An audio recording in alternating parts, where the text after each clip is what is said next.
Olive Ridley দুটি সামুদ্রিক কচ্ছপ ভুল পথে চলে আসে হাওড়ার নদীতে।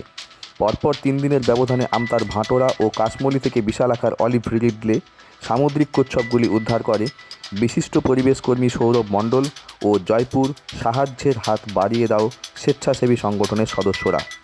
দুটি কচ্ছপই হাওড়া বন বিভাগ উদ্ধার করে গড়চুমুক প্রাণী চিকিৎসা কেন্দ্রে নিয়ে যায়। যেহেতু কাছিমগুলি গভীর সমুদ্রে বসবাস করে, তাই হাওড়া বন বিভাগের আধিকারিক সুজিত কুমার দাস ও রেঞ্জ অফিসার রাজেশ মুখার্জির তত্ত্বাবধানে দুটি কাছিমকেই পূর্ব মেদিনীপুরের কাঁথি রেঞ্জে বঙ্গোপসাগরে মুক্ত করে দেওয়া হয়। হাওড়া বন বিভাগের টিমের সঙ্গে ছিলেন বন্যপ্রাণ সংরক্ষণকারী চিত্রক প্রামাণিক। চিত্রক বলেন, অলিভ রিডলে সামুদ্রিক কচ্ছপ জানুয়ারি থেকে মার্চ মাস এদের ডিম পাড়ার সময়। যেহেতু নোনা জলের প্রাণী, তাই মিষ্টি জলে এদের কিছুটা সমস্যা হয়। পরিবেশকর্মী ও স্বেচ্ছাসেবী সংগঠনের সদস্যরা যেভাবে কাছিমগুলিকে উদ্ধার করে বন বিভাগের এডিএফ ও রেঞ্জ অফিসার যেভাবে গুরুত্ব সহকারে কাছিমগুলিকে সমুদ্রে ফিরিয়ে দিল, তা অত্যন্ত প্রশংসনীয়।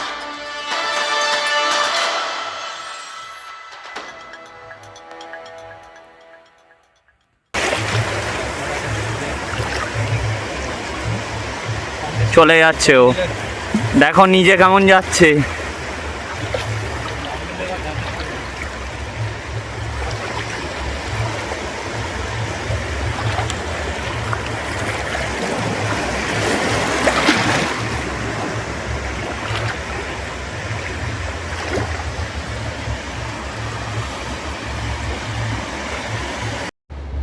আচ্ছা, আপনারা দেখতে পাচ্ছেন যে আমাদের কাছে আছে একটি পূর্ণবয়স্ক অলিভ রিডলে সি টার্টেল।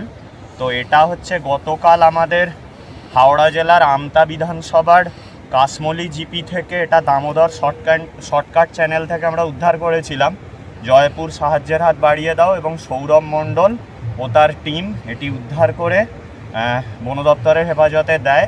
তো আমাদের হাওড়া জেলার divisional forest officer Sujit sir, আমাদের এডিএফও কমল স্যার এবং আমাদের রেঞ্জ অফিসার রাজেশবাবু ও এশা ম্যাডাম, এনাদের তত্ত্বাবধানে আমাদের হাওড়া ফরেস্ট ডিভিশনের এন্টায়ার টিম, মাসুদ দা, সুভাষ দা, শোভন এবং আমাদের পূর্ব মেদিনীপুর বন বিভাগের কৃষ্ণেন্দু, ওনারা আছেন।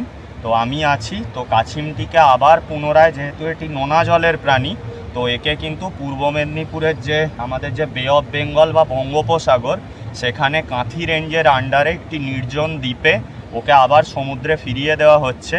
এবং এটা একটি গুরুত্বপূর্ণ সংরক্ষণ হলো যে একটি নোনা জলের প্রাণী ভুল করে চলে গেছিলো, তাকে আবার পুনরায় ফিরিয়ে দেওয়া হচ্ছে। তো এই অলিভ রিডলে কাছিমকে আমাদের বাঁচাতে হবে, কারণ এরা কিন্তু সমুদ্রের যে জীববৈচিত্র্য সেটাকে কিন্তু রক্ষা করে। আমরা এটাকে সমুদ্রে রিলিজ করে দিচ্ছি।